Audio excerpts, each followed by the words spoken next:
para sa mga masakiton. Dili kadtong mga walay sakit o kadtong mga walay sala or matarong. Kay tungod, unang-una, walay matarong sa kalibutan. Tama o mali? Bisan unsay pangalan sa ato ang relihiyon, simbahan, denominasyon, kitang tanan makasasala gyud.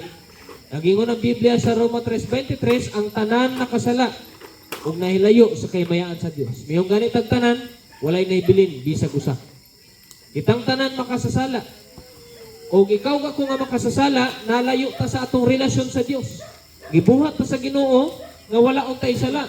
Gibuhat ta sa Ginoo nga unta naatay perpektong relasyon diya sa yaha. Pero nadaot ni tungod sa sala. Gikan sa pagsupak ni Adan ug Eva, nanganak og daghang klaseng mga sala. Muna ang atong kalibutan karon walay kalinaw. Di ba?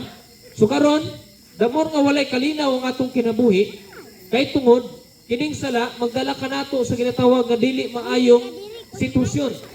Nagingon ang Biblia sa Roma 6:23, ang bayad sa sala kamatayon. Ikaw ka ko mga matay tas kalibutan tinuod na.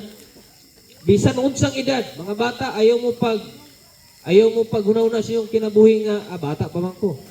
Usa lamang pud ka testimonyo namo katong may anhi midinhi na apa ang among anak. Pero karon mga katuigan na gikuha sa Ginoo.